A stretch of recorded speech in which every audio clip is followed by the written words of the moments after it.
أنت الحبيب خير الأنام، أنت نور وسلام، علمتنا صبرا جميل، أنت صادق أمين، أخلاقه نبع الهدى وصفاته قدوة لنا. أنت الحبيب خير الأنام، أنت يا محمدا، تسقينا من يديك عند حوض الكوثر، للأمة خليت سنتك الجوهر، صلى عليك الله. Bismillahirrahmanirrahim. Assalamualaikum warahmatullahi wabarakatuh. Alhamdulillahilladzi hadanani wa ma kunna linahtadiya laula hadanallah. Asyhadu an la ilaha illallah wahdahu la syarikalah wa asyhadu anna Muhammadan abduhu wa rasulullah nabiyya ba'dah. Allahumma sholli ala Muhammad wa ala ali Muhammad. Qala rabbi shrah li sadri wa yassir li amri wa hlul 'uqdatam min lisani yafqahu qawli. Rabbi anzilni munzalan mubarakan wa anta khairul munzilin. Rabbi zidni ilma wa taqni bi rahmatika ya arhamar rahimin. Bismillah. Amin. Astagfirullahaladzim. Astagfirullahaladzim. Semoga Allah terima niat baik kita pagi hari ini. Allah ridhoi kita belajar pagi hari ini, ridhoi kelas kita pagi hari ini, dan dijadikan oleh Allah sebagai wasilah keberkahan rezeki yang berlimpah untuk kita semua, para keluarga besar Meaningful Ways. Terima kasih sebelumnya saya ucapkan kepada Kang Didin dan segenap jajaran Meaningful Ways Official yang sudah memberikan kesempatan amat soleh kepada saya untuk bisa berbagi pada Bapak Ibu semuanya. Salam kenal Bapak Ibu semuanya. Mungkin di forum ini ada yang baru melihat saya atau ada yang udah pernah di kelas-kelas lainnya. Saya ucapkan salam kenal dan salam bertemu kembali. Masih Syawal, maka tak elok rasanya kalau kita tidak bersih-bersih diri, bersih-bersih hati. Saya ucapkan permohonan maaf, mohon maaf lahir batin atas segala kesalahan yang pernah terucap mungkin buat Bapak Ibu yang pernah jumpa saya, atau mungkin ada suatu perbuatan yang kurang berkenan di hadapan Bapak Ibu ya. Kembali fitri kita di Syawal 1446 Hijriah ini. Ya, Waalaikumsalam Mbak Dina. Oh iya, satu komunitas ya. Oke. Jadi nanti kita coba mudah-mudahan bisa interaktif. Kalau misalkan ada obrolan dari Bapak Ibu di kolom chat yang bisa saya tanggapin, insya Allah saya tanggapin. Karena memang kalau kelas kesehatan itu memang salah satu kelas yang pertanyaannya banyak banget. Ya, karena urusan kesehatan itu merupakan salah satu urusan yang penting. Bahkan di suatu negara, anggaran kesehatan itu merupakan anggaran yang tak bisa ditolak. Ada dua anggaran yang angkanya nggak bisa dinegosiasi, yaitu anggaran pertahanan dan anggaran kesehatan. Ya, pertahanan itu artinya ya militer lah ya. Ya, jadi di negara kita kayaknya sih kalau nggak salah di urusan pertahanan dan kesehatan nggak kena efisiensi. Kalau nggak salah saya ya. Yang kena itu kan pendidikan dan lain sebagainya. Kalaupun kena efisiensi, biasanya nggak terlalu besar dibandingkan dengan anggaran yang lainnya. Karena memang kesehatan itu sangat penting. Pertanyaan singkatnya gini, adakah orang yang mau mati cepat? Atau boleh tanya diri sendiri, sebanyak-banyaknya amal soleh yang kita kerjakan, sesiap-siapnya kita untuk mati, apakah kita siap kemudian kalau mau mati malam ini? Saya sendiri belum siap ya. Bukan belum siap, saya sendiri belum mau. Kalau bisa, nambah lagi lah, biar ada waktu untuk taubat, ada waktu untuk nambah amal soleh, karena belum tentu sholat-sholat yang saya kerjakan ini belum tentu bisa cukup di hadapan Allah Subhanahu Wa Taala. Ya Allah malam bisawab. Em, Pernah kita buka kelas yang khusus untuk tanya jawab, ternyata itu pun belum cukup.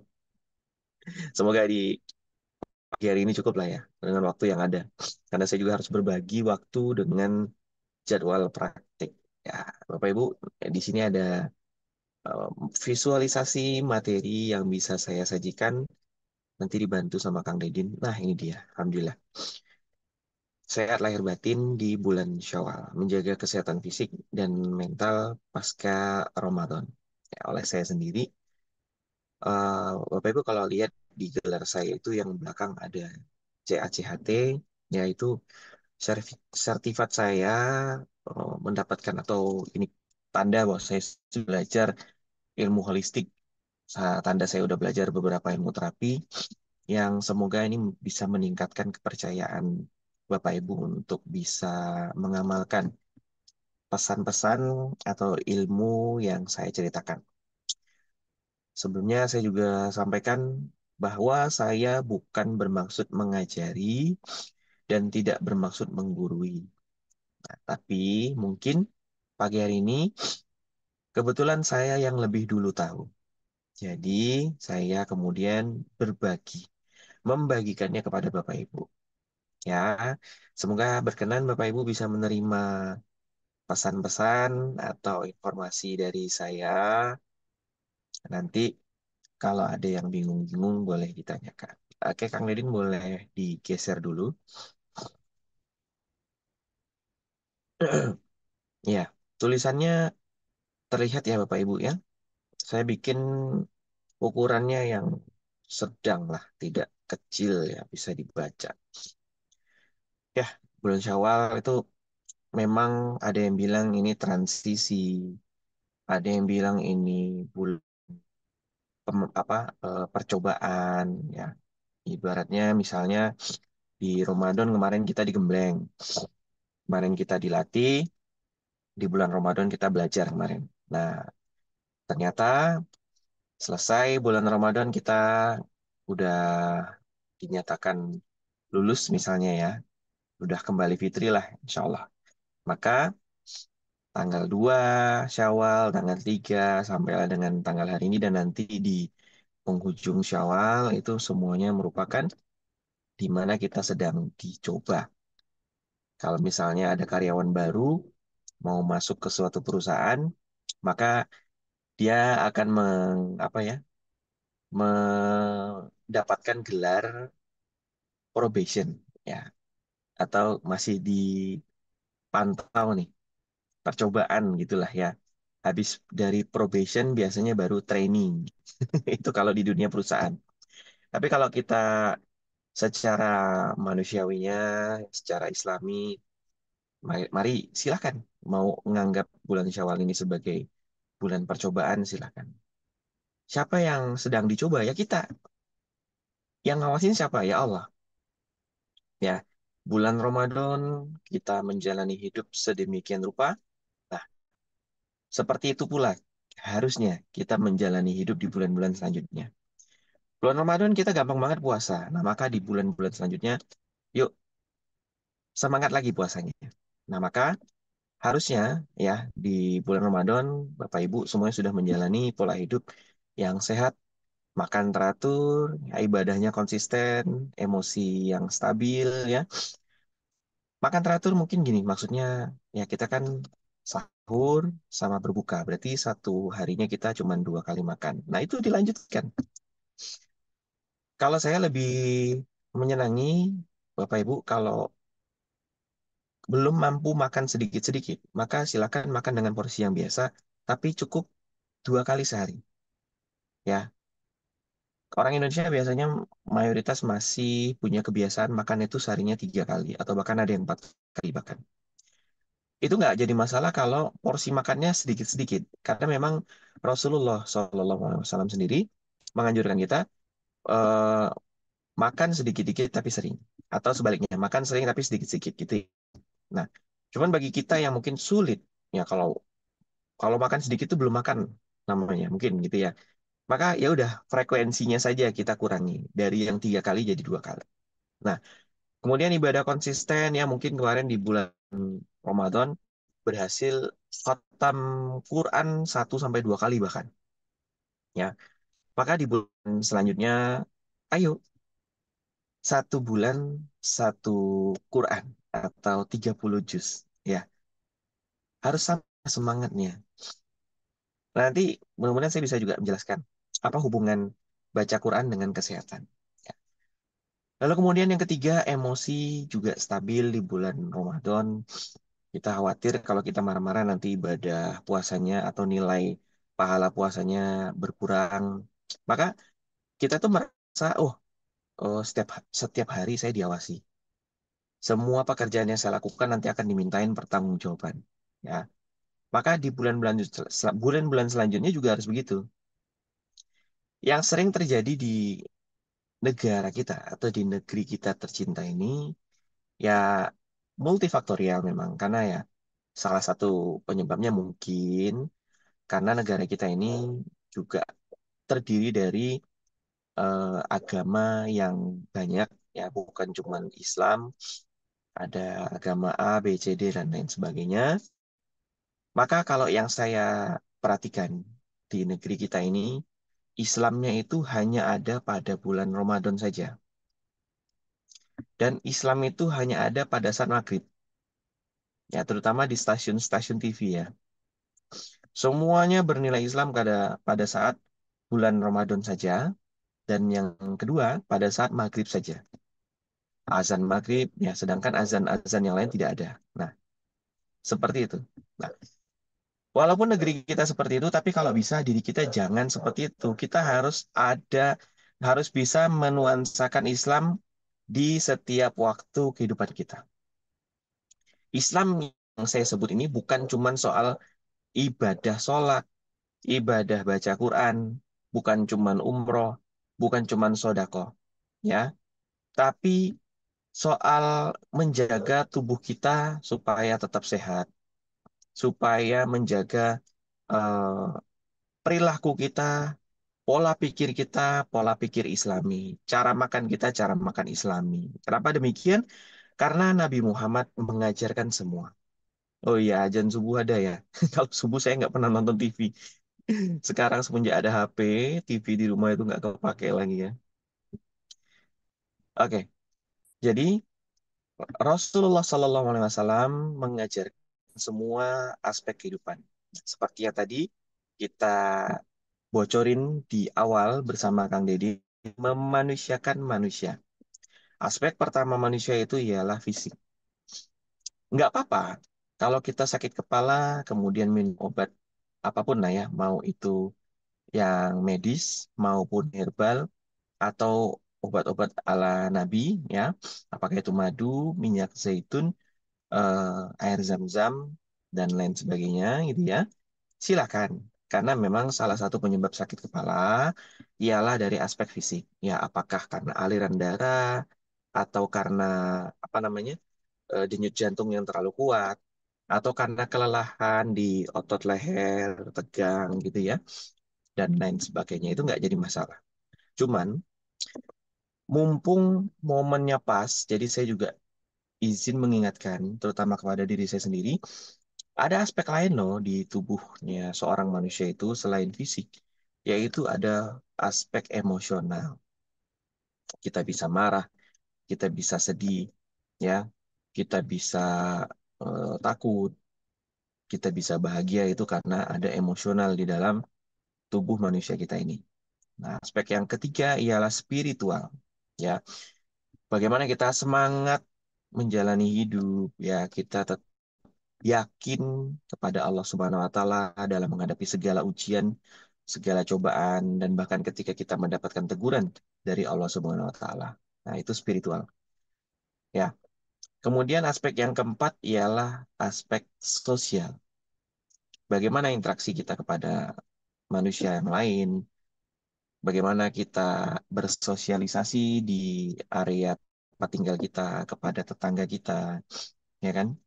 Jangan lupakan loh, ada satu ibadah yang juga tak kalah penting ya, yang saya tahu, yang saya pelajari, yang bahkan hisapnya nanti lumayan lama, yaitu bagaimana hubungan kita kepada tetangga. Rasul juga mengingatkan kepada kita, tidak tenang alam kubur kita nanti ketika kita tidak berdamai sama tetangga. Ya, makanya mumpung masih hidup, kita punya tetangga, ya perbaiki silaturahim, jalin secara hangat. Kalau ada rezeki lebih, bagilah sesuatu kepada mereka. Kecil-kecilan nggak apa-apa, tapi sering. Sebagai contoh mungkin bisa menginspirasi Bapak Ibu. Kalau saya ngajarin istri saya, kalau di rumah lagi masak sesuatu yang eh, bukan masakan yang biasa lah ya. Maksudnya kalau masakan biasa mungkin di rumah istri masakin sayur bayam, ya kan, terus lauknya ikan, ya itu menurut saya anggap itu biasa. Tapi misalnya suatu hari masakin apa contohnya soto gitu kan, artinya masakan yang nggak dimasak istri setiap hari. Nah itu saya ajak istri untuk membagikannya kepada tetangga, ya minimal tetangga kanan atau tetangga kiri gitu ya. Kemudian kalau saya keluar masuk komplek melihat di pos satpam sedang ada yang nongkrong, itu saya upayakan pulang kembali ke rumah melewati pos satpam itu, saya beli cemilan, ya cemilannya yang sehat. Ngapain saya kasih penyakit ke orang lain gitu kan? Saya beliin lah kacang kulit gitu ya. Kemudian atau kalau di minimarketnya ada buah-buahan, saya belikan buah-buahan. Kemudian minumnya saya belinya air putih saja. Nah, ini bukan bermaksud ria, tapi menjelaskan kecil-kecilan aja upaya kita kemudian untuk menyehatkan diri sendiri. Karena kebaikan yang kita buat kepada orang lain itu akan kembali kepada diri kita sendiri. Dan ini mestinya jangan cuma dilakukan ketika bulan Ramadan saja. Memang bulan Ramadan itu segala amal perbuatan akan dilipat gandakan. Tapi itu sebetulnya untuk menyemangati kita, membiasakan diri kita bisa melakukannya di hari-hari setelah Ramadan selesai. Ada penelitiannya, ini secara ilmiah dan secara apa ya sebutannya mungkin secara Islaminya, saya nggak tahu istilah apa selain kata Islami. Jadi gini, kalau dari hadis yang pernah saya baca, untuk bisa kita terbiasa menjalani segala sesuatu perbuatan, ya, maka kita harus menjalani perbuatan itu selama 40 hari. Atau kalau bahasa Arabnya itu arba'in. Jadi 40 hari, misalnya Bapak Ibu mau terbiasa em, makan sayur, maka biasakan makan sayur selama 40 hari. Nah, setelah lewat 40 hari, kita tuh sudah terbiasa. Secara fisik dan mental dan spiritual serta sosial kita siap makan sayur di hari setelah 40 hari itu. Kemudian, menurut ilmiah atau penelitian, tubuh kita akan terbiasa menjalani sesuatu yang baru kalau sudah melewati 21 hari. Jadi contoh misalnya Bapak Ibu di forum ini ada keluarganya mungkin yang masih merokok. Nah, sebetulnya kalau dia menjalani puasa dengan meaningful ways yang sesuai, yang sebenar-benarnya, harusnya selama puasa, selama bulan Ramadan itu, dia juga tidak melaksanakan atau tidak merokok. Ya, terkadang saya masih menemui orang-orang, ya betul, pada saat puasa mereka tidak merokok. Tapi buka puasa, makan sesuatu dulu sebentar sama minum, ya kan? Kemudian langsung tuh merokok dulu deh, baru kemudian sholat. Aduh, sayang banget. Seandainya kemudian dia tahan lagi, karena sebenarnya dia udah bisa nahan tidak merokok dari jam 5 subuh sampai jam 6 pada saat azan maghrib, ya kan? Sekitar 12 sampai 13 jam tubuhnya sudah mampu sebetulnya secara mindset. Cuman Kak, sayangnya mindsetnya kurang dipertegas. Kenapa nggak satu hari sekalian tidak merokok? Kalau kemudian bisa melakukan itu, cukup 21 hari saja. Bahkan tidak genap bulan puasa itu selesai, kalau dia menjalani puasa sebetul-betulnya dengan meaningful ways ya, istilahnya meaningful ways kita gitu kan. Maka puasanya belum selesai, tubuhnya sudah bisa berhenti merokok. Tidak melewati drama-drama berhenti merokok lah ya. Kalau saya mendampingi klien pasien berhenti ngerokok itu ada aja dramanya ya. Dia marah-marah nggak jelas di rumahnya ya, marah ke istrinya, marah ke anak-anaknya gitu kan. Kemudian ada yang keluar masuk rumah sakit karena ya perutnya sakit ya. Kemudian ada yang sesak napas. Tapi sebetulnya itu terjadi karena tubuhnya sedang membersihkan racun. Bayangin, contoh misal ada orang merokok dari usia berapa? 13 tahun. Kemudian di usia 40 tahun dia baru memutuskan untuk berhenti. Dari 13 ke 40 ya berarti ada 27 tahun ya kalau nggak salah ya. 27 tahun tubuhnya terpapar racun rokok. Maka tubuhnya pasti punya alasan untuk protes. Ya, kenapa baru berhenti sekarang? Ya, ini rasain deh. Rasain nih apa namanya? Pembalasan dariku gitu. Mungkin kata badannya gitu ngomong sama dirinya gitu kan. Nah, kalau saya memaknai drama-drama orang berhenti merokok itu seperti mungkin ini bisa jadi wasilah Allah mengampuni dosa mereka. Nah, makanya dibuat sakit-sakit dulu badan ini biar jerak, biar dihapuskan dosa-dosanya. Nah, tapi semangat buat Bapak Ibu yang punya tetangga atau punya saudara sekarang sedang berjuang berhenti merokok. Nah, tolong disemangatin. Karena itu jihadnya mereka. Mereka sedang dihapuskan dosanya, insya Allah. Dan kalau secara fisiknya, maka fisiknya sedang dibersihkan dari racun-racunan. Tapi menurut penelitian, cukup 21 hari aja menjalani kebiasaan baik. Maka tubuhnya akan terbiasa. Nah, cuman sayangnya itu masih banyak teman-teman kita mungkin ketika menjalani ibadah puasa itu, puasanya hanya di siang hari, tapi malamnya tidak puasa. Maksudnya puasa dalam tanda kutip ya. Ya, kemudian Bapak Ibu tahu nggak ada fenomena yang saya temukan dari riset-riset sederhana ya, dari ngobrol atau mempelajari media sosial ya sekarang ya, apakah itu di YouTube atau di Instagram, Facebook dan lain sebagainya. Ini fakta memalukan menurut saya, fakta menjijikkan menurut saya.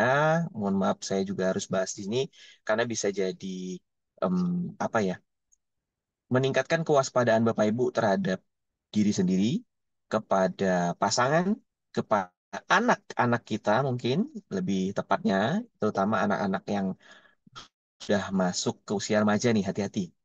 Ternyata di pergaulan zaman sekarang sudah dianggap biasa tentang masalah zina.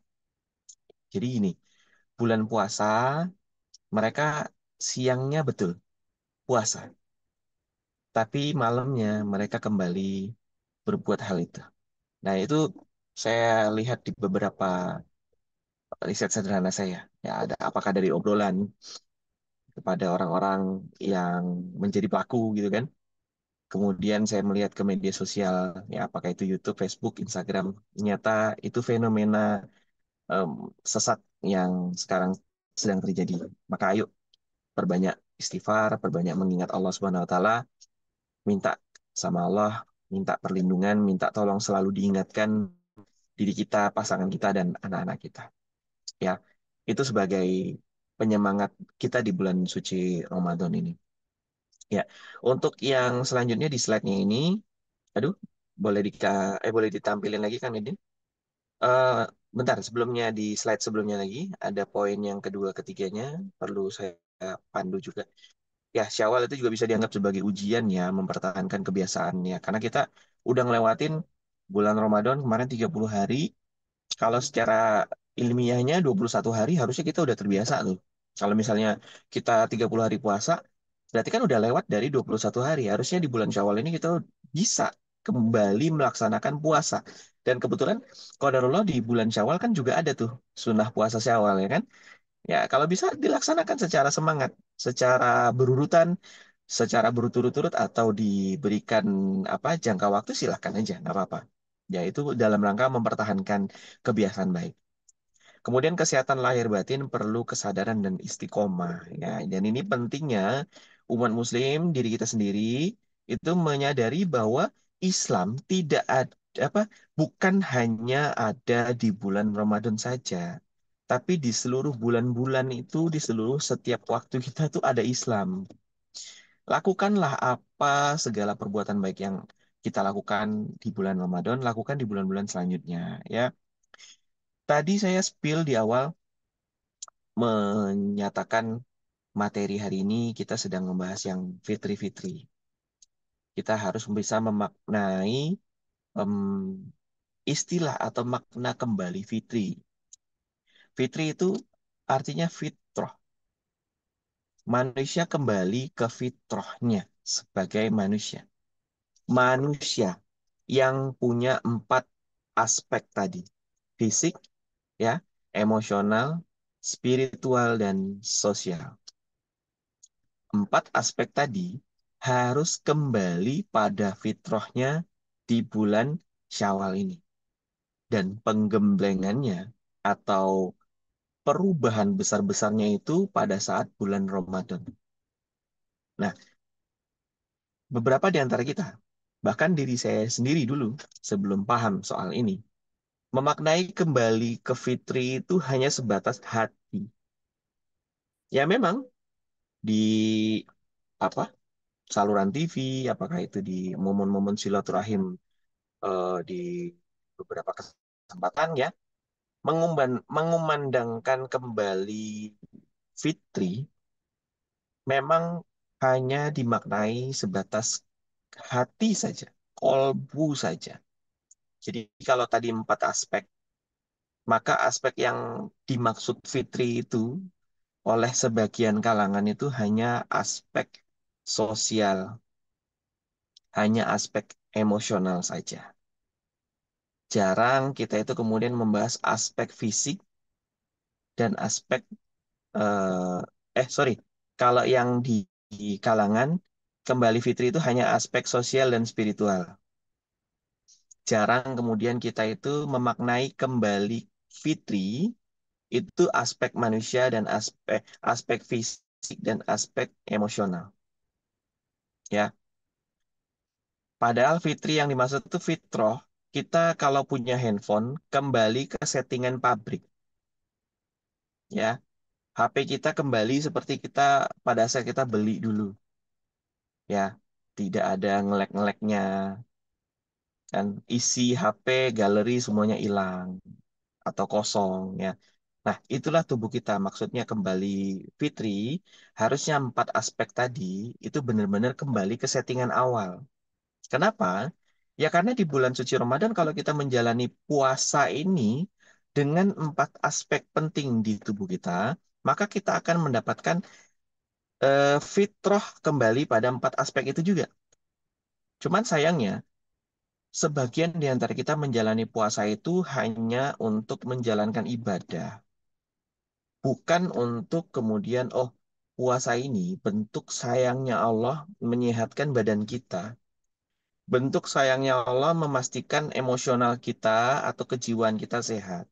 Maka banyak saya temui saudara-saudari Muslim kita, ya buka puasa pakai yang makanan yang kurang-kurang sehat gitu ya.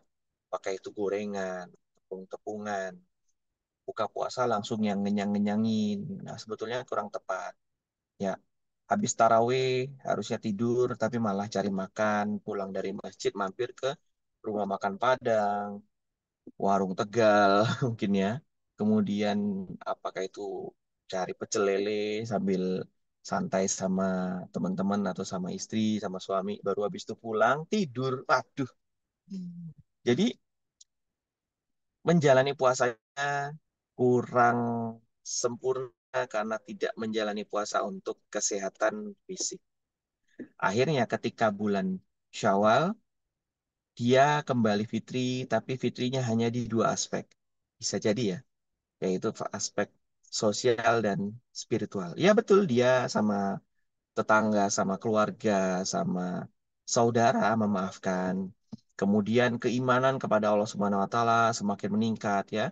Tapi kemudian ternyata dia melupakan faktor fisik dan emosional. Nah, ini saya di sini mengingatkan Bapak Ibu. Ayo, mungkin nanti kalau Allah izinkan kita bertemu di bulan suci Ramadan tahun depan, kita menjalani bulan suci Ramadan itu dengan 4 aspek manusia kita. Ya, kalau kita analogikan ke bayi, Bapak Ibu, kenapa saya harus bahas ini di materi ini? Karena saya pengennya selesai dari pertemuan pagi ini, Bapak Ibu sudah puas, sudah lega, bisa memaknai arti fitri. Fitri itu artinya kembali ke settingan pabrik kita sebagai manusia. Nah, mau belajarnya seperti apa? Kita lihat analoginya kepada bayi. Terutama bayi yang masih di bawah usia 6 bulan. Yang dia belum mendapatkan makanan tambahan. Yang dimakan atau yang diminum hanya ASI, air susu ibu. Makanan terbaik di dunia. Ya, coba bayangin Bapak Ibu, di depan Bapak Ibu ada seorang bayi. Kita tentukan mungkin usianya 4 bulan lah ya. Udah bisa 4 bulan tuh udah bisa bolak-balik badan kan ya kalau nggak salah ya. Udah bisa ketawa ya kan. Udah melihat orang dengan jelas ya kan. Nah bayangin di depan Bapak Ibu ada bayi usianya 4 sampai 6 bulanan. Nah udah bisa tengkurap tuh. Udah bisa duduk ya. Anggaplah di usia 4 sampai 6 bulan. Coba pandangi bayi tersebut. Kira-kira apa saja sih yang terjadi pada bayi itu yang kemudian bisa dijadikan pembelajaran kepada kita? Ada yang mau interaktif di sini satu persatu? Kira-kira bayi itu apa sih? Kenapa kok dijadikan Dokter Gustaviansa sebagai acuan kita kembali ke Fitri? Bayi itu dia cuma mendapatkan makanan ASI saja, artinya makanannya makanan yang super sehat. Maka tubuhnya seorang bayi itu juga akan sehat. Aspek empat tubuhnya manusia apa? Si bayi itu juga mengalami empat aspek di tubuhnya yang sehat. Aspek fisik, emosional, spiritual, dan sosial. Contohnya apa? Biasanya pada bayi itu apa? Ini kolom chatnya memang nggak ada yang ngechat atau ketutup? Ada yang bisa saut-sautan, Bapak Ibu, tentang bayi? Sebagai contoh gini ya, bayi Bapak Ibu. Wah ini menyenangkan melihat bayi. Oke, gini, maksudnya bayi itu bisa melakukan apa saja. Nah, itu yang bisa menjadi pembelajaran buat kita. Nah, tuh Bunda Egisti senyum. Ngelihat siapapun ya orang bayi di usia 6 bulan ke bawah itu ngelihat siapapun senyum, ketawa bahkan ya kan nggak ada rasa takut, nggak apa. Misalnya contoh ya, ada penelitian Bapak Ibu. Ternyata hasil penelitian itu ternyata bayi hanya mengingat perbuatan baik orang. Jadi dia tidak mengingat perbuatan buruk orang lain. Jadi misalnya contoh ya, tapi jangan dilakukan. Misalnya kalau kita nggak sengaja, kita habis marahin anak kita masih bayi gitu ya. Hari ini kita ngomel kepada anak kita, si bayi itu. Maka jarak berapa jam kemudian dia itu masih bisa ketawa sama kita. Artinya apa? Yang membuat bayi itu bisa dijadikan pembelajaran fitri untuk kita adalah karena bayi itu hanya mengingat hal baik orang lain. Dia tidak mendendam. Nah, itu makna fitri. Satu makna yang bisa kita ambil. Oke. Terus, apalagi Bapak Ibu yang bisa dijadikan pembelajaran dari bayi? Itu ada yang tulis nggak punya dendam. Ada lagi? Kira-kira apa sih makna fitri dari dari tubuh seorang bayi? Makna fitrinya ada yang sekarang masih punya bayi, jadi bisa langsung membuktikan. Bapak Ibu, ada yang pernah nyium kotoran bayi? Ada yang pernah nyium kotoran bayi yang minum makannya hanya ASI? Baunya busuk atau asam? Kok asam? Apa ya? Ya baunya busuk atau enggak?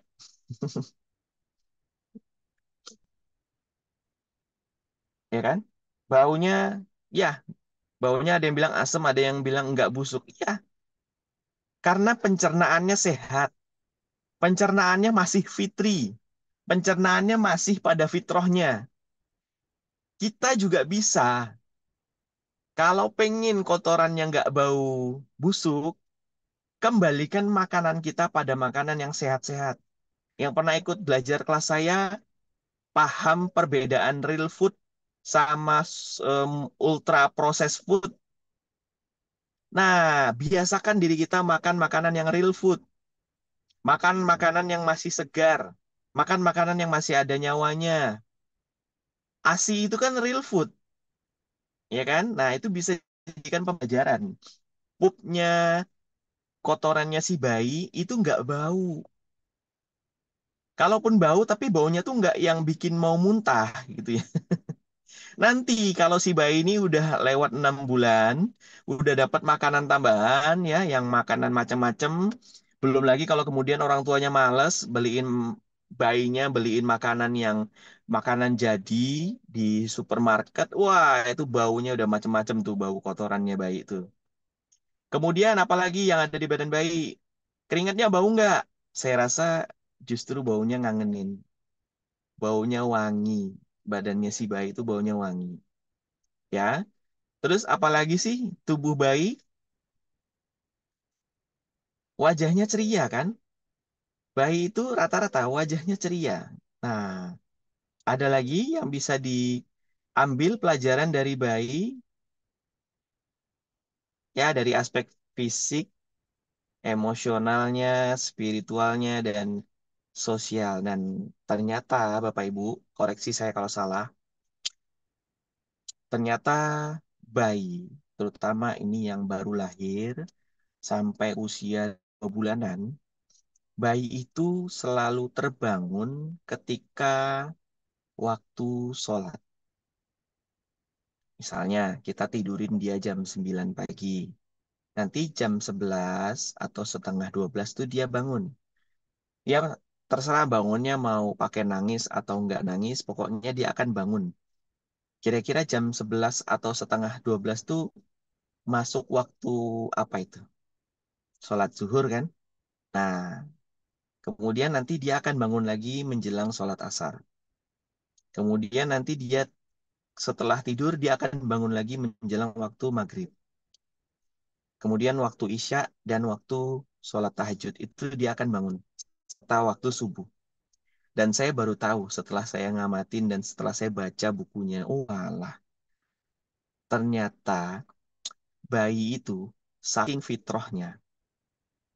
Dia tetap akan melaksanakan janji seorang manusia kepada Allah Subhanahu wa Ta'ala. Ayo, siapa yang ingat janji pertama kali kita kepada Allah Subhanahu wa Ta'ala sebagai manusia? Janji pertama.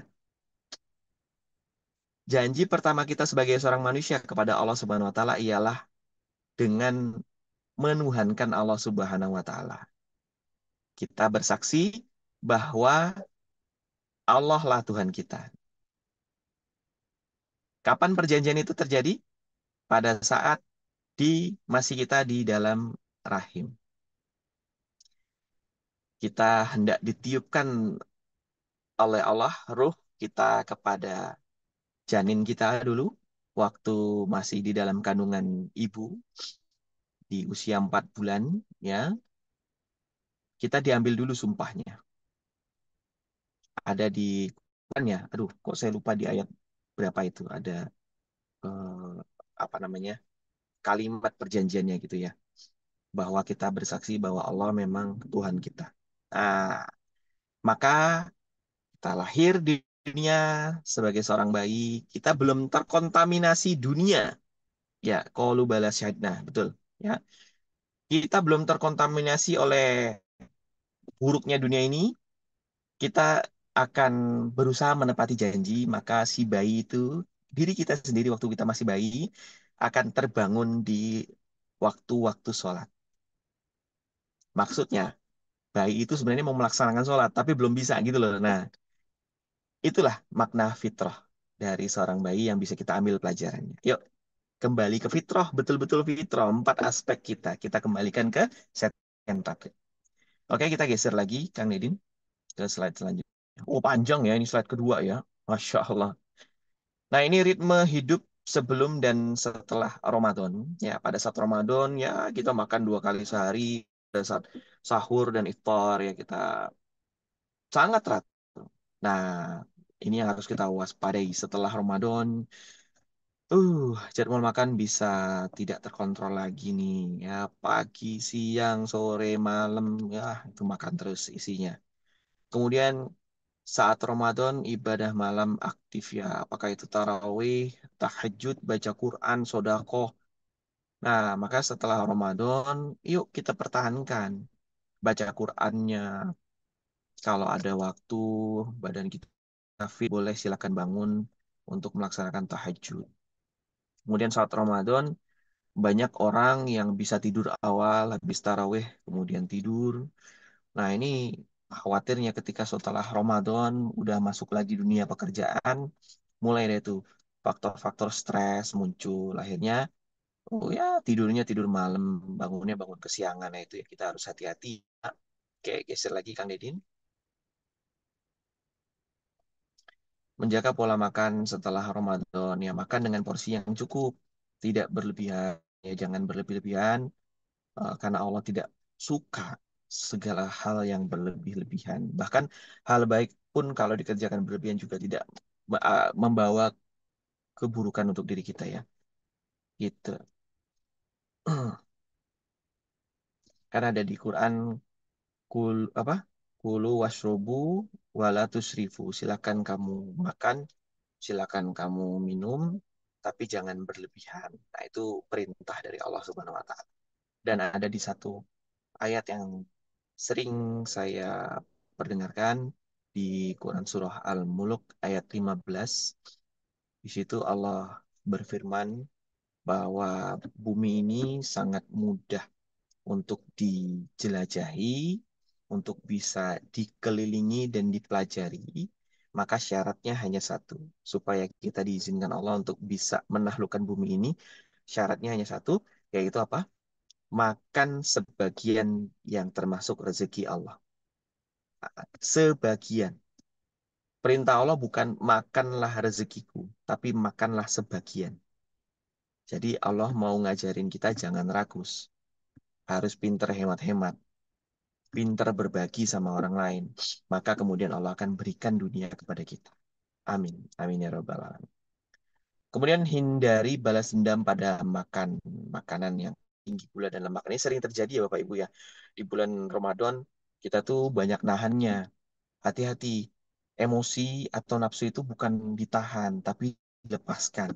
Nah, ada yang pernah ikut kelas saya sebelumnya di forum yang lain, saya pernah mengatakan emosi dan syahwat atau nafsu, ya nafsu apapun itu, nafsu makanan, nafsu, mohon maaf, seksual, itu bukan ditahan, tapi dilepaskan.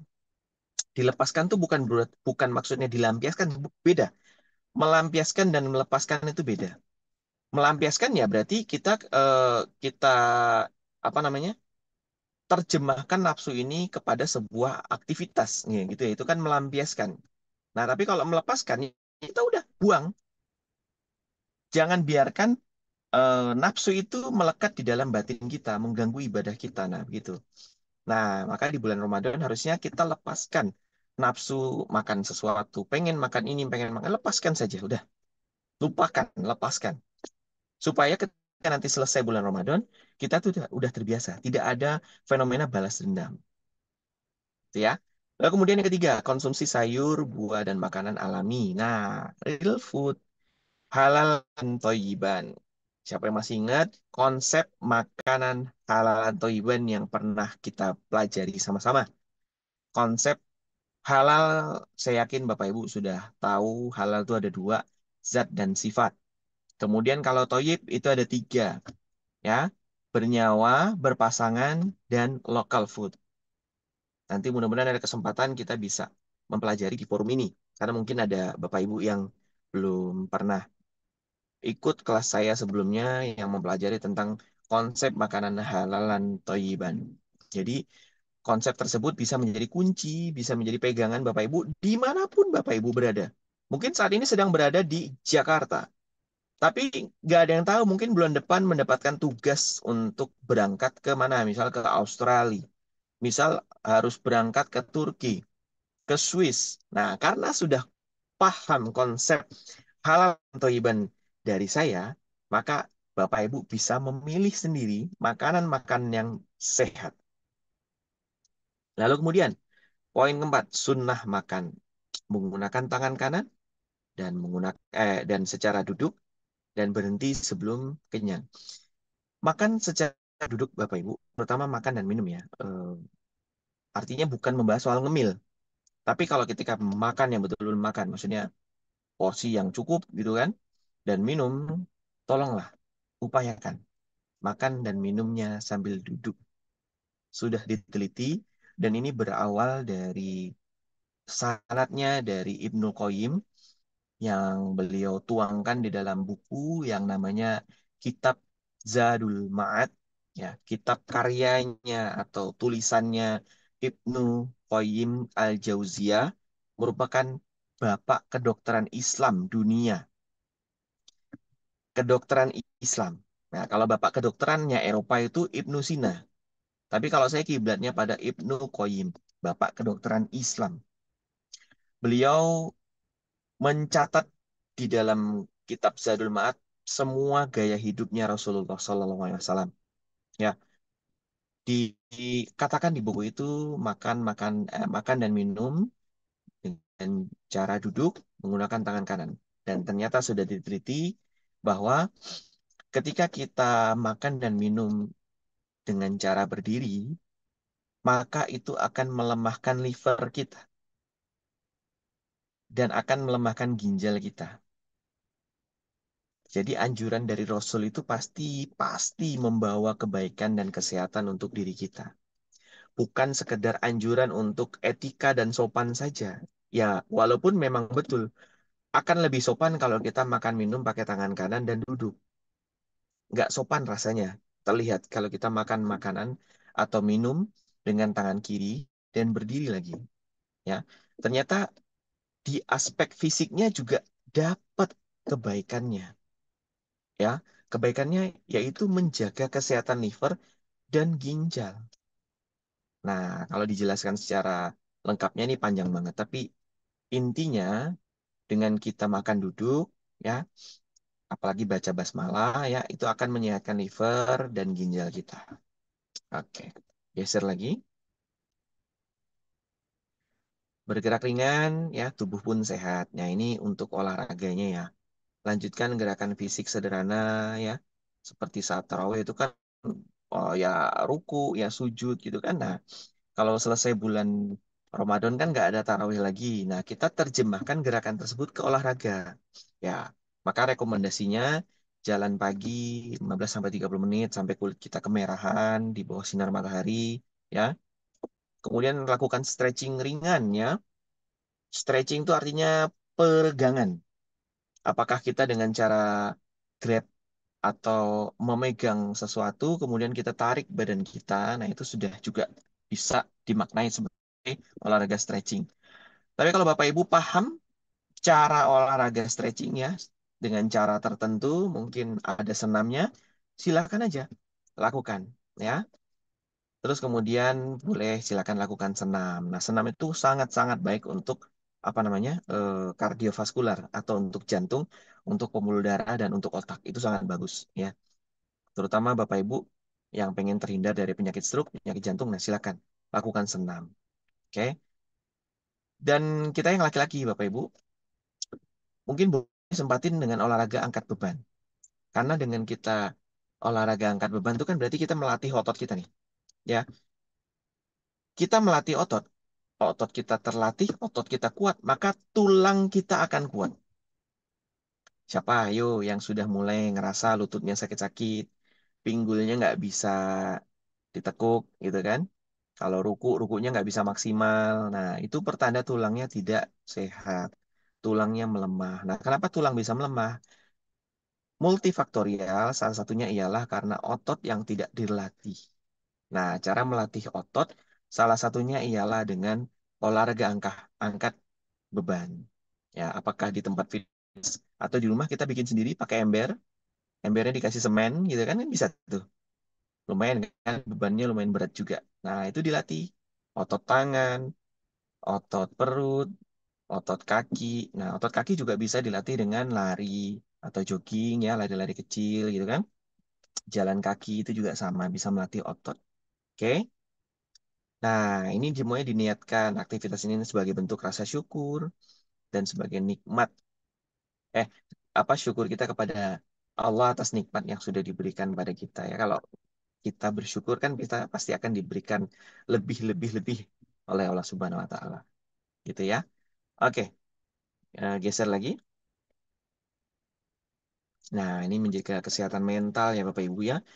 Perbanyak zikir dan istighfar ya. Apakah itu di waktu subuh, di waktu menjelang tidur, atau sepanjang waktu kita selama kita ingat silakan zikir.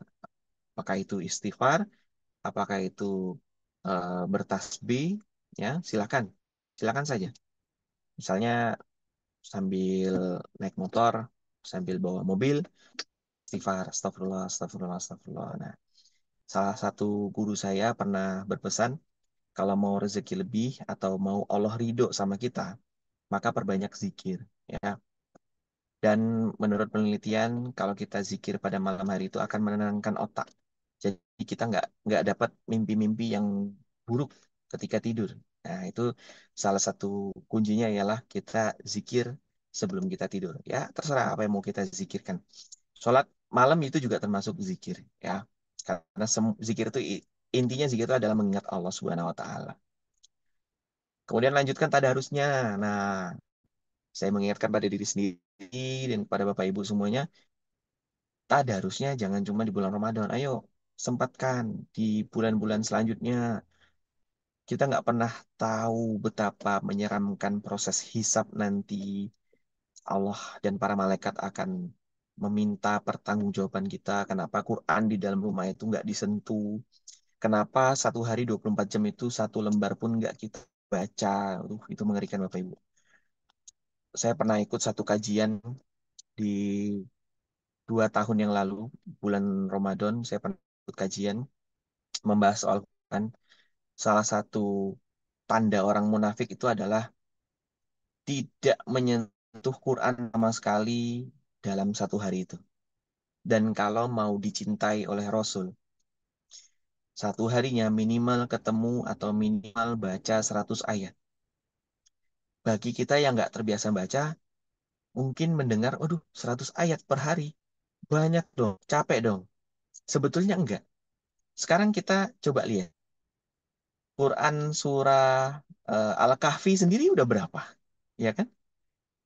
Quran surah Al-Waqiah yang udah terbiasa baca Al-Waqiah subuh dan asar.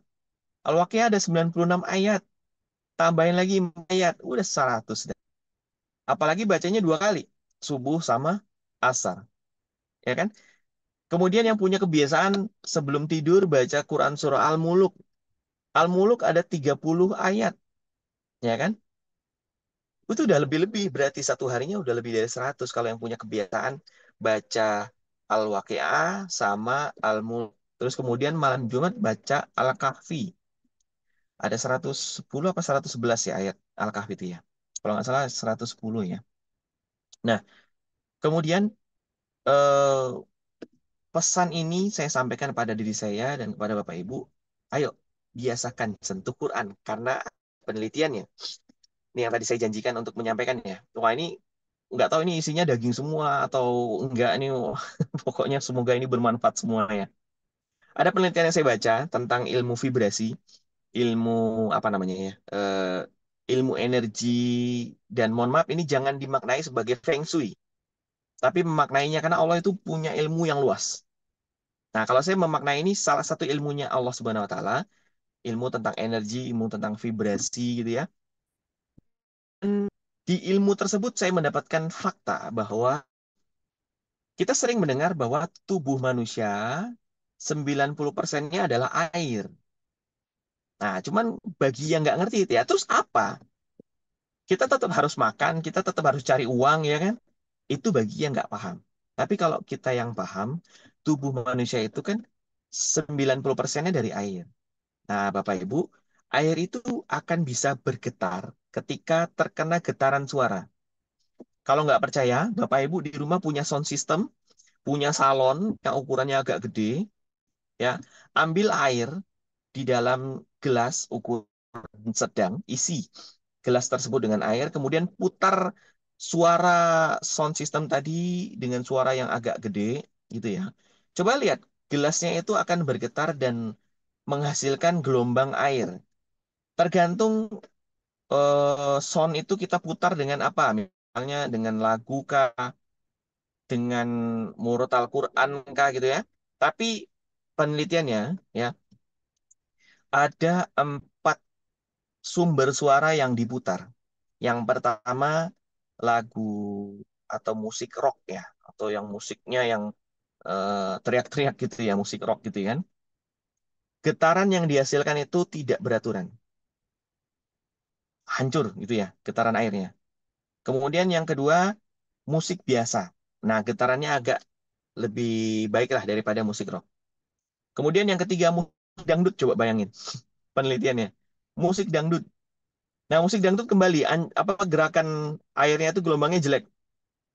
Dan yang terakhir diputarkan murotal Quran. Bapak Ibu tahu hasilnya apa? Gelombang terbaik yang dihasilkan oleh gelas yang berisi air itu adalah pada saat diputarkan murotal Quran. Nah, artinya tubuh kita ini terdiri dari air, mayoritas air, maka tubuh kita punya resonansi atau punya gelombang getaran, yang dimana gelombang getarannya itu akan indah ketika dibacakan Quran. Baik kita mendengar orang membaca atau diri kita sendiri yang membaca.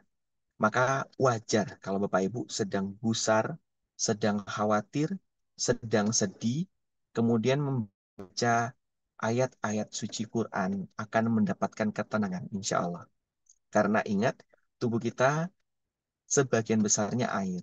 Ketika kita merasakan emosi yang negatif, maka itu artinya air di tubuh kita sedang mengalami gelombang yang jelek.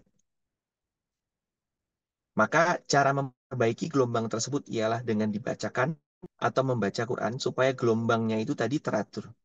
Mulai bagus lagi gelombangnya. Nah, itu ya makna dari membaca Quran hubungannya dengan kesehatan fisik kita. Apalagi kesehatan emosional dan spiritual dan sosialnya. Insya Allah. Oke, geser lagi. Syawal al-gaya hidup Islami ya seutuhnya.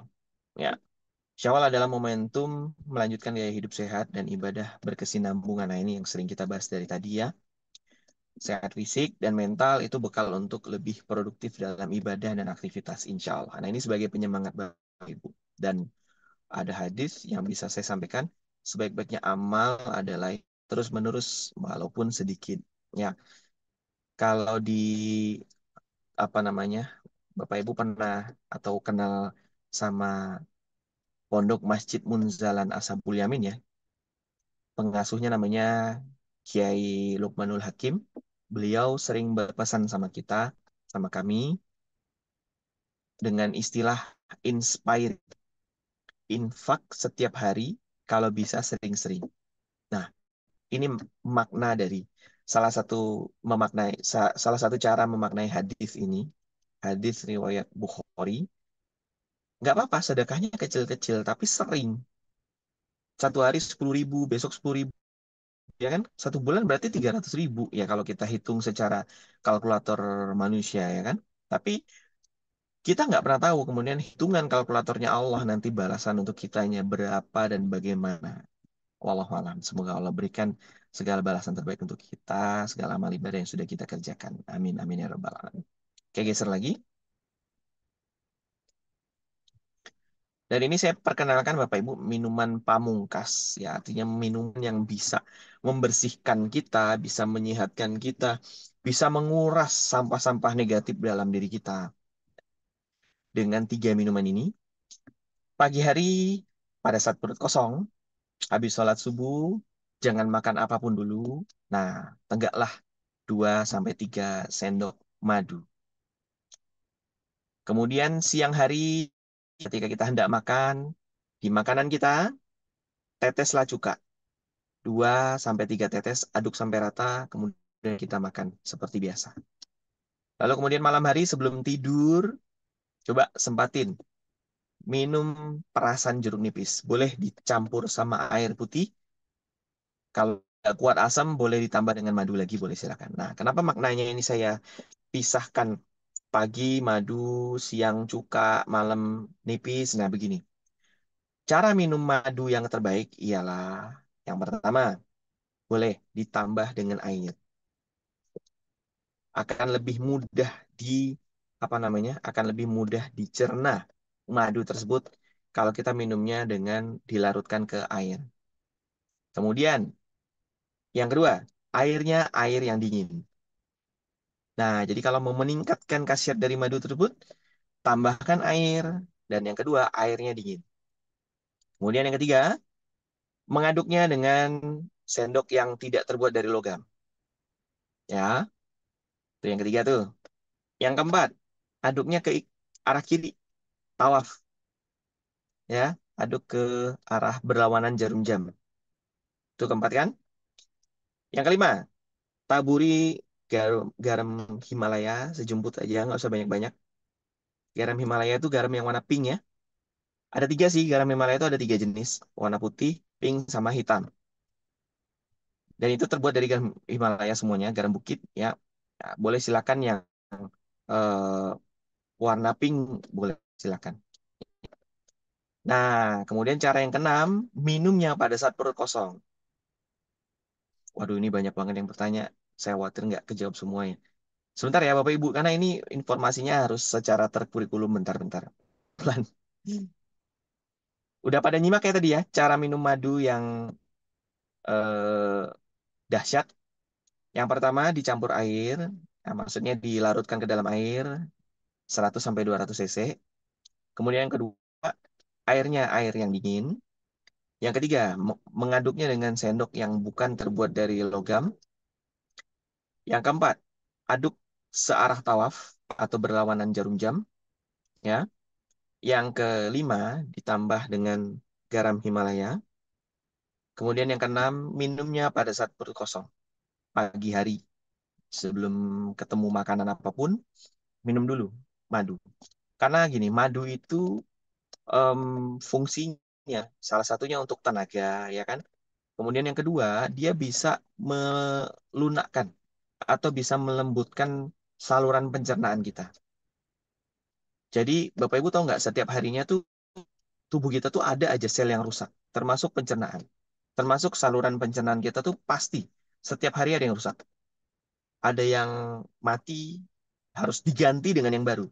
Nah, bahan utama untuk tubuh bisa menggantikan sel-sel tubuhnya yang sudah rusak itu ada pada madu. Madu adalah sumber asam amino esensial yang terbaik di dunia ini. Merupakan onderdil atau spare part terbaiknya manusia. Ketika tubuh manusia rusak, selnya ya, sel tersebut harus digantikan dengan yang baru. Salah satu zat terpentingnya yang harus ada ialah madu. Cuman sayangnya kita masih jarang-jarang minum madu. Ayo mulai Syawal ini biasakan minum madu. 1, 2, 3 sendok setiap pagi nggak jadi masalah, silakan. Yang punya penyakit diabetes juga jangan takut. Selama madunya tidak dicampur dengan gula tambahan, hanya madu saja, insya Allah tidak akan memperburuk penyakit diabetesnya. Justru akan bisa menjadi penyembuh. Beneran, percaya sama saya. Nah, tapi harus benar-benar detail. Pilih madunya. Kalau bisa datang ke pabriknya, lihat langsung proses pembuatan madunya. Maksudnya bukan pembuatan, maksudnya pengemasan madunya ya. Kalau dia langsung habis dari nektar itu diambil, ditampung di wadah, kemudian dimasukin ke dalam apa namanya botol-botolan, nah itu berarti tidak mengalami penambahan-penambahan apapun. Itu silakan dikonsumsi ya. Ya madu hutan lah, madu hutan. Itulah pentingnya konsumsi madu pada pagi hari, karena supaya badan kita siap bertempur. Nah, maka diberesin dulu sama madu. Kemudian cuka. Cara konsumsi cuka yang terbaik ya, itu ialah bukan dengan diminum. Siapa yang sampai dengan hari ini kalau konsumsi cuka diminum, aduh perih perut. Cara minum cuka yang baik itu adalah, misal Bapak Ibu mau, nih di depannya ada piring nih atau mangkok isinya sop atau sayur ya. Maka di mangkok yang sudah siap kita mau makan itu, tetesilah 2 sampai 3 tetes cuka. Boleh cuka apapun, yang penting cukanya cuka asli yang memang terbuat dari fermentasi buah-buahan gitulah ya. Cuka apel boleh, silakan. Ya, pilih yang ada logo halal ya, karena ada cuka apel yang tidak halal, ada A-nya di dalam. Hati-hati, pilih yang ada logo halalnya atau sertifikasi halalnya. Kalau misalnya tinggalnya di luar negeri, berarti sertifikasi halal yang berlaku di negeri tersebut. Nah, cara minumnya atau cara mengkonsumsinya, maaf, di mangkok yang mau kita makan, makanannya ditetesin dulu. 2 sampai 3 tetes, cuka. Aduk sampai rata, kemudian makan seperti biasa. Udah. Fungsi cuka tersebut adalah membersihkan makanan-makanan kita dari logam-logam berat yang ada di dalam makanannya. Ya kita mungkin terkaget loh, kok bisa makanan ada logam berat? Nggak ada yang tahu loh. Kita masak tiap hari pakai micin, terus kemudian bahan makanan yang kita gunakan ada pengawetnya, ada penyedap rasa, ada zat pewarna tambahan. Nah, itu semuanya termasuk logam berat, ya kan? Nah, itu dibersihkan semuanya dengan cuka. Dan dengan kita memberikan cuka, maka itu sama dengan kita menambah enzim di dalam makanan kita. Ya, siapa yang masih ingat enzim? Kalau mau sehat, makanannya harus berenzim. Karena kita bisa eh, tubuh kita bisa hidup, bisa sehat, segar seperti ini karena bantuan dari Allah wasilahnya lewat enzim. Pengen awet muda, pengen energik, pengen ingatannya kuat, pengen panjang umur, insya Allah. Maka pastikan tubuh kita tidak kehabisan enzim. Nah, salah satu cara menghabiskan enzim paling cepat ialah dengan makan makanan yang tidak mengandung enzim. Makan makanan yang tidak mengandung enzim itu adalah makanan yang sudah mengalami proses yang panjang.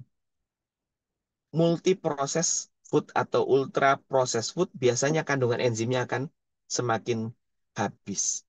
Sebaliknya, real food atau makanan yang segar-segar atau makanan yang hanya 1 sampai 2 kali proses itu enzimnya masih banyak.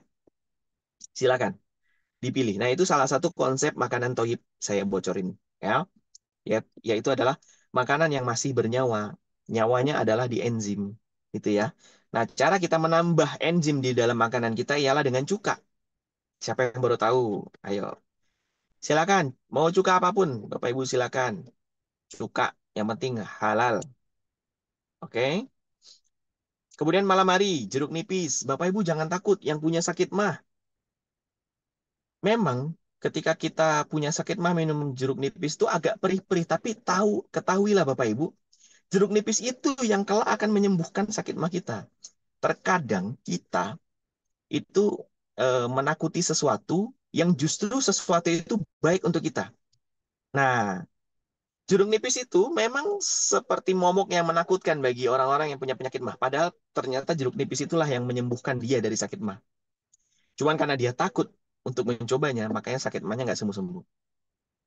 Nah, cuman supaya tidak semenakutkan itu, maka silakan kalau mau minum jeruk nipisnya, pakai tambahan madu boleh, atau pakai zat pemanis lainnya yang tidak berbahaya, silakan. Pakai stevia boleh nggak dok? Boleh, daripada pakai gula pasir. Pakai gula aren boleh nggak dok? Boleh, daripada pakai gula pasir. Ya, pakai stevia atau pakai gula aren silakan. Ditambah air boleh nggak dok? Boleh aja jeruk nipisnya. Minum 1 malam 1 peras, 1 buah itu diperas, tambah air boleh, ditambah pemanis boleh, silakan. Nah, maka jeruk nipis itu akan bertindak sebagai pembersih usus kita. Siapa yang kalau habis minum jeruk nipis rasanya agak mules, nah itu berarti pertanda perutnya kebanyakan sampah. Jeruk nipisnya bantu membuang sampah-sampah yang masih tersisa di usus kita. Hati-hati Bapak Ibu, kalau tubuh kita di ususnya masih banyak sampah yang belum keluar. Dok, tapi kan saya tiap hari buang air besar. Iya, tapi belum tentu semua kotoran yang ada di dalam usus itu keluar. Bapak Ibu ada yang ingat bentuk usus bagaimana? Usus besar itu bentuknya seperti eh, apa sebetulnya? Seperti kalau Bapak Ibu ingat hewan namanya ulat atau hewan namanya kaki 1.000 itu kan berbuku-buku gitu ya. Nah, usus besar kita itu gitu, bersegmen-segmen gitu ya. Nah, di perbatasan setiap segmennya itu sering terjadinya kotoran yang tersisa di situ, tidak keluar. Ada gelombang-gelombangnya gitu ya. Nah, itu tempat kotoran kita itu nyangkut. Ah, apa bahasanya ya? Tersisa lah ya, tidak keluar semua. Nah, semakin banyak kotoran yang tersisa di dalam usus kita, maka tubuh kita akan semakin tinggi resiko terkena kanker, terkena penyakit alergi, apakah itu asma, apakah itu biduran, bersin-bersin, ya, mata merah, dan semakin tinggi resiko tubuh kita terkena penyakit autoimun. Apalagi yang Bapak Ibu makan itu kebanyakan daging-dagingan, kebanyakan tepung yang gluten. Bapak Ibu tahu nggak? Daging yang kita makan hari ini baru bisa menjadi kotoran itu 5 hari lagi. Kebayang kalau setiap hari kita makan daging, berapa banyak kotoran yang masih nyumbat di usus kita, dan makan makanan yang berbahan tepung kita makan hari ini baru bisa menjadi kotoran itu 3 hari.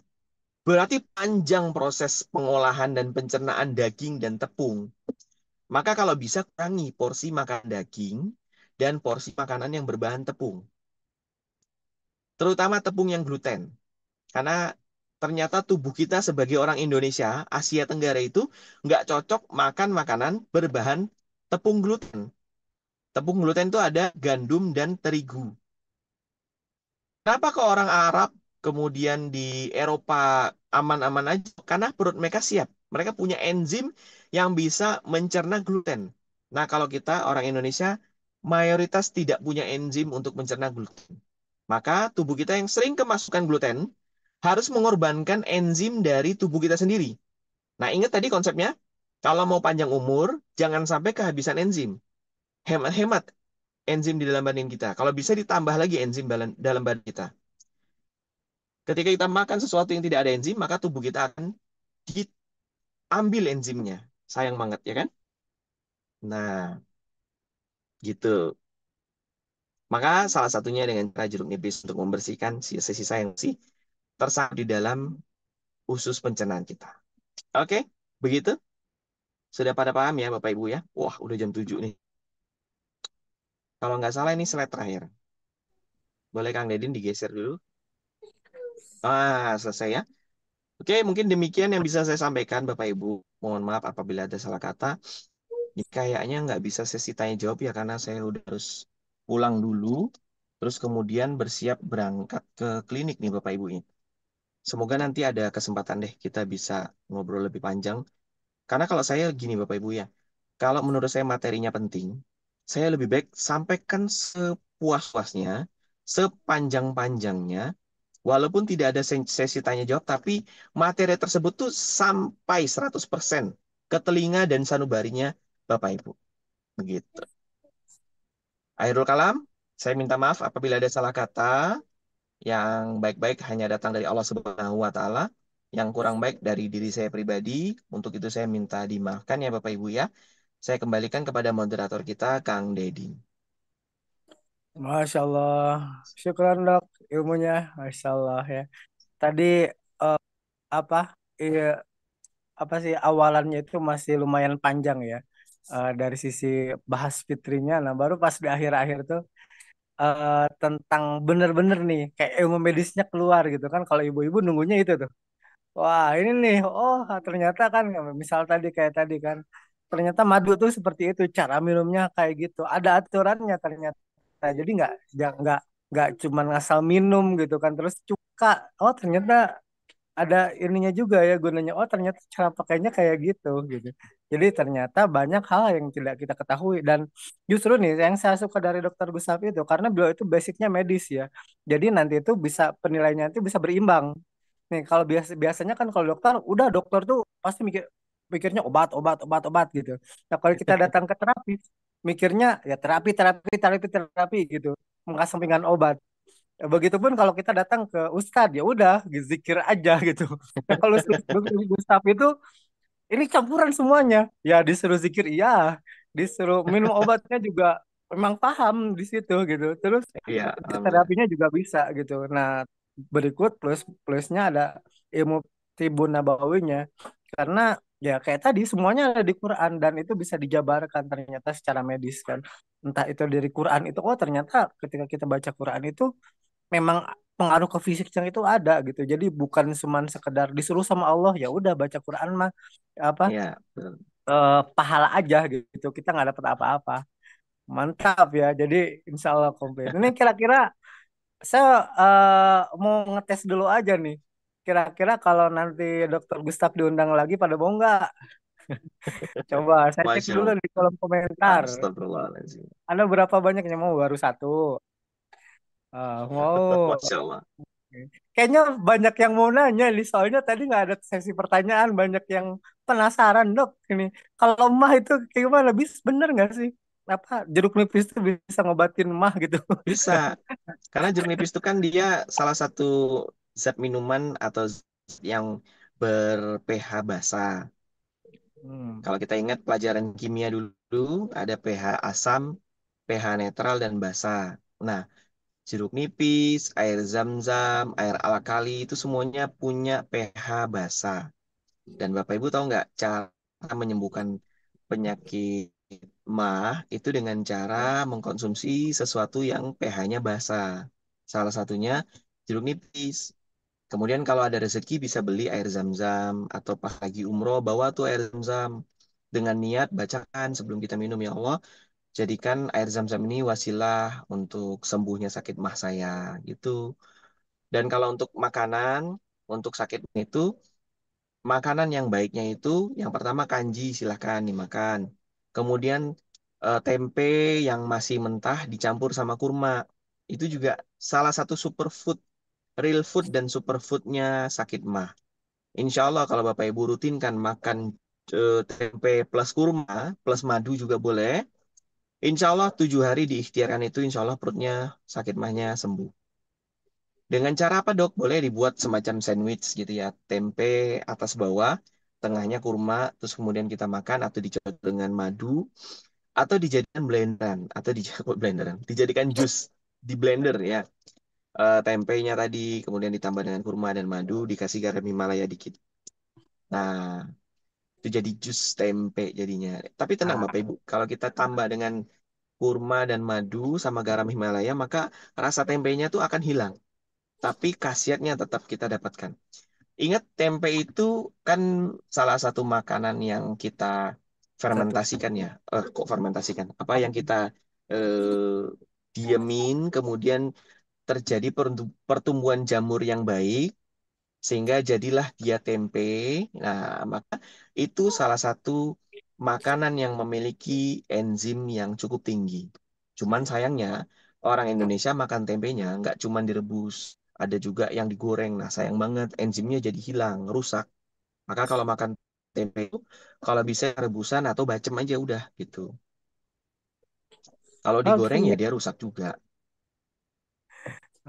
Insya Allah tuh kan jadi panjang Gitu. ya. Itu bisa Kalau dokter nyembuhin. saya itu ngejelasin tuh nggak bisa pendek gitu. Makanya kalau ada pertanyaan satu tuh itu nggak bisa, nanti tuh bakalan panjang gitu. Nah, makanya ini tadi Iya. banyak yang nanya IG dok ya. Boleh ya ada IG-nya Dokter Gustaviansa kalau nggak salah. Gus apa Anu, dok? saya barusan ganti nama. Oh Ganti nama gitu. username-nya. Doc Oke. Vince. Sebentar, saya tuliskan ya. Nanti silakan kalau Bapak Ibu ada yang mau follow ya. Ini saya tuliskan di kolom komentar nama IG saya Doc Vince. Karena kayaknya lebih mudah nginget tuh dengan tulisan Doc Vince gitu ya. Oke. Ada nggak? Muncul nggak Doc Gitu Vince? ya. Ada ya. Oke siap. Nanti Doc Vince insya ya. Allah Dokter Vinza. silakan ya yang mau silaturahmi silakan lihat-liat Monggo, monggo. Gustaf di Nanti kalau bisa saya follow balik ya. Karena kadang Insya tuh Allah. saya kalau kan kalau Instagram tuh kan ada timnya saya yang memang ngelola yang edit apa itu kan. Nah, kalau saya pribadi sendiri tuh kan jarang buka. Oh, Jadi dari tim bilang, "Dok, ada inbox, ada orang yang konsul misalnya." Itu saya jawab gitu. oke. Oke, siap. Masya Allah. Banyak yang mau tadi saya nanya. Ternyata banyak banget yang mau ya. Oke, mungkin nanti kita coba Amin, amin. nanti kita coba tanya terlebih dulu, kita coba koordinasi dulu sama dokter Gustaf. Apakah akan ada materi-materi selanjutnya, dan kayaknya nanti sesi pertanyaannya kayaknya tadi tuh banyak yang benar-benar pengen bertanya gitu. Ya mungkin bisa jadi next time gitu, pertemuan selanjutnya kita akan bisa jadi satu satu sesi full tanya jawab gitu kan, karena di sini pasti Ya, tuh boleh. kalau kita orang, misal kita kayak kita sakit gitu, jadi kalau secara medis itu kayak gini gitu, nah kalau secara tibu nabawinya kayak gimana, terus dok kalau kayak gini kayak gimana, dok kalau kayak gini gimana, dok kalau saya punya sakit ini bagusnya apa, makanannya apa, segala macam. Udah pastilah panjang itu kayak gitu ya. Jadi insya Ya Allah tuh, ya, Mbak doain Rina ayah tadi bunda, ngomong tuh ya tanya jawab ya. doain ayah bunda semuanya. Bikin lu Zoom 3 jam, waduh. Kita Ayo, ini nggak sanggup. tapi jangan pagi. Kalau mau kalau mau 3 jam berarti weekend. Ya, oh insya Allah. Ini bersemangat sekali ya Bunda pagi ini ya. Mudah-mudahan bisa ketemu lagi next time ya. Amin. Ajakin Siap, juga Kang. teman-teman semuanya. Kita akan belajar tentang ilmu kesehatan yang benar-benar bukan hanya kesehatan apa secara medis, maksudnya yang medis yang selama ini kita kenal yang berbau obat dan segala macam, tapi yang benar-benar kayak holistik kayak gitu ya. Jadi semuanya dapat lah insya Allah. Oke. Satu kata untuk kajian pagi hari ini. Coba satu kata untuk kajian pagi hari ini. Coba boleh di kolom komentar. Luar biasa, daging banget. Wah, ada gajinya nggak? Mau lagi dong, Biar bermanfaat. sehat, gajinya juga harus ya. Menyala. Waduh, ini udah siang emang menyala. Mantep, luar biasa. Oke, Masya Masya Allah Allah. ya, barakallah. Dokter, Menyala. mudah-mudahan bermanfaat. Manfaat. Selamat bertugas karena dokter habis ini langsung praktek ya. Jadi kita doain Siap, dokter Kang. sehat-sehat selalu, dan mudah-mudahan next time bisa bertemu lagi di Meaningful Ways dan bisa berbagi dengan kita semuanya, dan kita bisa ngambil ilmu dari dokter yang ya mudah-mudahan jadi wasilah sehat untuk kita semuanya ya. Dan syukuran jazakallah dokter yang sudah Saya, em, apa ngasih begitu banyak inspirasi buat kita semuanya. Dan Ayu Bunda semuanya mengingatkan bahwa pekan ini kita akan ada kelas bersama Ustadz Indra Firmansyah tentang ya itu the beauty of Sawal gitu ya. Kalau dari dokter tadi dari sisi medis dan segala macamnya, kalau kalau ini dari sisi Ustadz Indra yang memang dari sisi tauhidnya yang lebih kentalnya. Jadi ya bunda semuanya silahkan boleh ikutan, silahkan langsung aja chat ke admin, boleh registrasi, nanti ada setelah registrasi nanti ada yang free-nya, ada yang boleh mau kontribusi silahkan, kalau mau free juga boleh silahkan aja ya, langsung hubungi ke adminnya ya. Insya Allah semoga berkah untuk semuanya. Sekali lagi terima kasih dokter. amin. Sehat-sehat Sami-sami, semuanya, Kang Daniel. dan ayah bunda semuanya. Terima kasih juga yang sudah berkontribusi, yang sudah nyimak pada kajian pagi hari ini. Jazakumullah khairan katsiran. Semoga Allah pertemukan kita lagi Amin. di waktu yang terbaik dengan orang-orang yang baik dan dengan kondisi hati yang lebih baik lagi. Amin ya rabbal alamin. Baik, kita tutup saja dengan bacaan alhamdulillah, alhamdulillahirabbil alamin. Alhamdulillah, ya Rabbil alamin. Subhanakallahumma wa bihamdika asyhadu an la ilaha Asyhadu an illa la anta ilaha illa anta, astaghfiruka wa atubu ilaik. astaghfirullah. Yang benar datangnya dari Allah, yang salahnya mohon dimaafkan. Wallahul muwaffiq ila aqwamit thoriq. Wassalamualaikum warahmatullahi wabarakatuh. Waalaikumsalam Waalaikumsalam warahmatullahi warahmatullahi wabarakatuh. Makasih wabarakatuh. Kang Dedin. Terima Bu saya kasih, makasih. terima kasih, Sampai jumpa lagi nanti. Ustaz. Waalaikumsalam warahmatullahi Jazakumullah khairan. wabarakatuh. Sehat semuanya Bapak Ibu. Baik.